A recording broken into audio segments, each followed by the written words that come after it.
দীর্ঘ ৭ বছর পর শুরু হচ্ছে বিএনপির বর্ধিত সভা। জাতীয় সংসদের এলডি হল সংলগ্ন মাঠে অনুষ্ঠিত সভায় যোগ দিচ্ছেন বিএনপির কেন্দ্র থেকে তৃণমূল নির্ধারিত নেতৃবৃন্দ। সভায় উদ্বোধনী বক্তব্য দেবেন বিএনপির ভারপ্রাপ্ত চেয়ারম্যান তারেক রহমান। তিনি সভাপতিত্ব করবেন আর সাংগঠনিক প্রতিবেদন তুলে ধরবেন দলের মহাসচিব মির্জা ফখরুল ইসলাম আলমগীর। সুদৃঢ় ঐক্যই রুখে দিতে পারে সকল ষড়যন্ত্র, এই স্লোগানে এই বর্ধিত সভায় প্রায় ৪,০০০ দায়িত্বশীল নেতা যোগ দিচ্ছেন। তৃণমূলের নেতাকর্মীদের বক্তব্য শুনবেন কেন্দ্রীয় নেতারা, তারপর শীর্ষ নেতারা দেবেন আগামীর দিক নির্দেশনা। নেতারা বলছেন, দীর্ঘদিন পতিত সরকারের ফ্যাসিবাদী আচরণের কারণে বিএনপির সাংগঠনিক কার্যক্রম বাধাগ্রস্ত হয়েছে। পরিবর্তিত পরিস্থিতিতে আগামী নির্বাচন, প্রয়োজনে দলের আন্দোলন এবং যে কোনো ষড়যন্ত্র মোকাবেলায় কর্মপরিকল্পনা নির্ধারিত হবে। রাত পর্যন্ত ২ সেশনে চলবে এই বর্ধিত সভা। এই বর্ধিত সভায় আমাদের ভারপ্রাপ্ত চেয়ারম্যান জনাব তারেক রহমান তিনি তার উদ্বোধনী বক্তব্যে একটা মেসেজ দেবেন, যে মেসেজের ভিত্তিতে একটা সুদৃঢ় ঐক্য এমনভাবে আমরা তৈরি করব যেখানে একটা সাংগঠনিক অবস্থান আমাদের মধ্যে সৃষ্টি হবে। দলকে যেভাবে আমরা আগামী দিনে প্রস্তুত করছি নির্বাচনের জন্য, সেই কারণে আজকের এই মিটিংটা অত্যন্ত গুরুত্বপূর্ণ। তৃণমূল থেকে এসেছে অনেক আকাঙ্ক্ষা নিয়ে, তারা তাদের মতামত প্রকাশ করবে এবং সেখান থেকে আগামী দিনের কর্ম পরিকল্পনা আমরা নির্ধারণ করব। এই বর্ধিত সভার আলো ৬৮,০০০ গ্রামে পৌঁছে যাবে ইনশাআল্লাহ। একটাই লক্ষ্য, বাংলাদেশের মানুষের ভোটের অধিকার ফিরিয়ে দেওয়া এবং বাংলাদেশে একটি গণতান্ত্রিক শাসন ব্যবস্থা প্রতিষ্ঠা করা। বিএনপির সভার বিষয়ে আরো বিস্তারিত তথ্য জেনে নেব সহকর্মীদের কাছ থেকে। শুরুতেই যাচ্ছি সাইফুদ্দিন রবিনের কাছে, তিনি আছেন সভাস্থলে। রবিন, কখন নাগাদ সভা শুরু হতে পারে জানাবেন আমাদেরকে, আর কি কি দিক নির্দেশনা আসতে পারে এই সভা থেকে, সে বিষয়ে কোনো তথ্য যদি থাকে জানাবেন। কলিব, ঠিক 10:30টার পরপরই বলা ছিল আনুষ্ঠানিকভাবে শুরু হতে যাচ্ছে বিএনপির এই বর্ধিত সভা, যেটি সর্বশেষ অনুষ্ঠিত হয়েছিল 1997 সালে। প্রায় 28 বছর পর এই বর্ধিত সভা অনুষ্ঠিত হচ্ছে।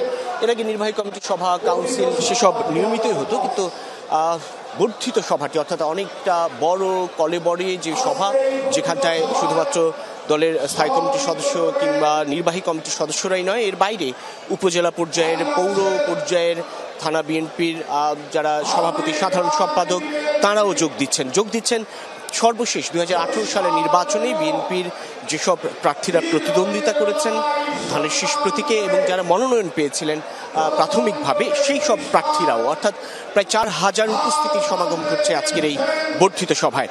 বিএনপির ভারপ্রাপ্ত চেয়ারম্যান তারেক রহমান উদ্বোধনী বক্তব্য দিবেন, স্বাগত বক্তব্য রাখবেন বিএনপি মহাসচিব মির্জা ফখরুল ইসলাম আলমগীর। ইতিমধ্যেই সভাস্থলে এসে উপস্থিত হয়েছেন, আসতে শুরু করেছেন স্থায়ী কমিটির সদস্যরাও। গয়েশ্বরচন্দ্র রায়, মেজর অবসরপ্রাপ্ত হাফিজউদ্দিন বীর বিক্রম, তাঁরা দুজনেই এসেছেন, অন্যান্য নেতৃবৃন্দ আসছেন।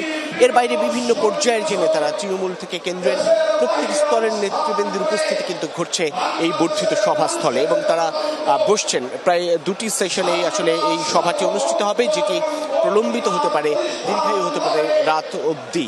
এবং এখান থেকে আগামী নির্বাচনকে ঘিরে যাবতীয় প্রস্তুতি, সাংগঠনিক তৎপরতা এবং দলের অভ্যন্তরীণ কোন্দল নিরসন, দলের প্রতি, তৃণমূলের নেতাকর্মীদের প্রতি নানান ধরনের কঠোর বার্তাও যেন শৃঙ্খলা বজায় থাকে, এবং যেই স্লোগানটি মূলত সুদৃঢ় ঐক্যই রুখে দিতে পারে সকল ষড়যন্ত্র, যে স্লোগানে আজকের বর্ধিত সভা আগামী নানান ষড়যন্ত্রের সংখ্যা থেকে দলকে প্রস্তুত রাখার জন্য এই বর্ধিত সভায় গুরুত্বপূর্ণ দিক নির্দেশনা মিলবে এবং তৃণমূলের মতামত শুনবেন দলের কেন্দ্রীয় নেতারা। কলি, জি ধন্যবাদ আপনাকে। দর্শক, আমার আরেক সহকর্মী আরেফিন শাকিল সভার আরেক প্রান্ত থেকে অপেক্ষা করছেন আমাদের সঙ্গে, তিনি যুক্ত আছেন অনেকক্ষণ ধরেই, যাচ্ছি তার কাছে। আরেফিন, একটু জানাবেন সভাস্থলে নেতাকর্মীদের উপস্থিতি কেমন দেখছেন? আমরা জানি যে 4,000 নেতাকর্মী আসার কথা, এই মুহূর্তে সেখানকার কি অবস্থা এবং যারা এসছেন তারা কি বলছেন? ধন্যবাদ। মূলত নেতাকর্মীদের ঢল যেন থামানো হয়, তার কারণে বিএনপির পক্ষ থেকে দলীয় নির্দেশনা দেওয়া হয়েছিল গতকাল, এবং সেখানে বলা হয়েছিল যারা শুধুমাত্র আমন্ত্রিত অতিথি, অর্থাৎ যেই প্রতিনিধিদের জন্য নির্ধারিত যে কার্ড, সেই কার্ডের বাইরে কেউ যেন ভিড় না করে।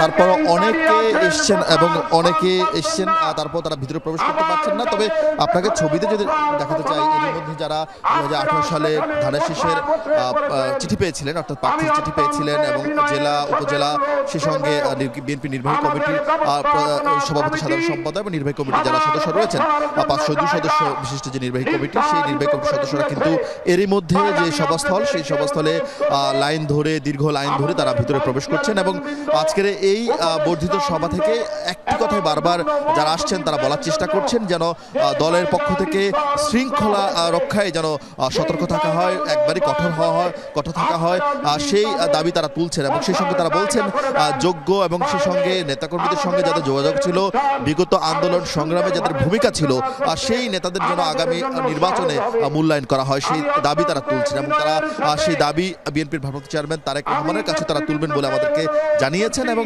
আপনারা জানেন যে এরই মধ্যে এখনো আনুষ্ঠানিকভাবে সভার কার্যক্রম শুরু হয়নি।